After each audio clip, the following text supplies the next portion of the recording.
Moin Leute, ich bin's wieder, eure Mr. Hey. Und heute habe ich mal 5 Lifehacks für euch. Lifehacks sind Dinge, die euch helfen, besser durchs Leben zu kommen.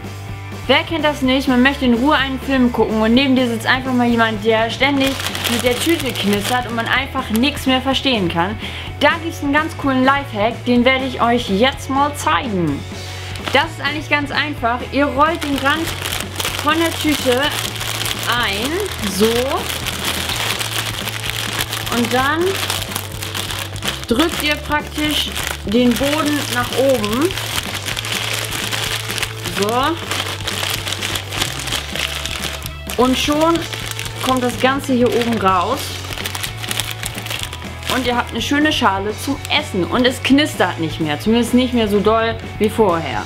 Lifehack Nummer 2. Ihr habt bestimmt schon mal alle versucht, mit einem Feuerzeug eine Kerze in einem Glas anzuzünden und habt euch entweder dabei wehgetan oder die Kerze ist einfach wieder ausgegangen. Das könnt ihr jetzt einfacher haben. Ihr nehmt einfach eine Spaghetti, zündet die an und geht ganz einfach damit ins Glas rein. Das dauert dann ein bisschen, bis die Flamme kommt, ohne euch zu verletzen. Lifehack Nummer 3. Wer kennt das nicht? Das Problem mit den In-Ears, wenn man sich die ins Ohr stöpseln will, dann muss man natürlich erstmal gucken, wo denn links und wo rechts ist. Hier ist es eigentlich ganz einfach, hier ist das Mikro auf der rechten Seite, da kann man sich schon dran merken. Aber wenn das nicht der Fall ist, macht man einfach hier irgendwo oben eine kleine Schlaufe rein. Was wichtig ist, nicht zu festziehen, sonst geht das nämlich kaputt. Und so könnt ihr euch merken, wo links und wo rechts ist. Jetzt habe ich was für alle Frauen da draußen oder Männer, die einfach nicht mit dem Hammer umgehen können.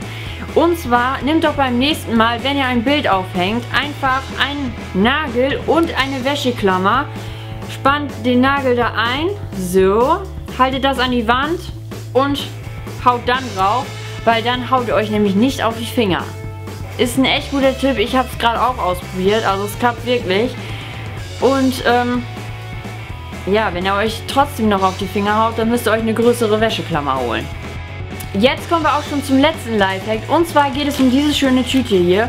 Wenn ihr noch nicht ganz aufgegessen habt, könnt ihr diese ganz einfach verschließen, ohne dass die Sachen darin schluff werden. Ihr nehmt euch einfach eine Flasche, schneidet den obersten Teil davon ab und dreht etwas die Tüte und steckt es einfach da durch. So.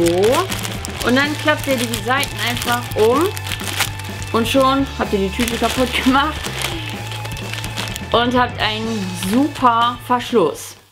So, das war's auch schon wieder. Ich hoffe, euch hat das Video gefallen. Wenn ja, dann gebt doch einen Daumen nach oben. Aber ich glaube, das muss ich gar nicht mehr sagen, denn das wisst ihr auch so.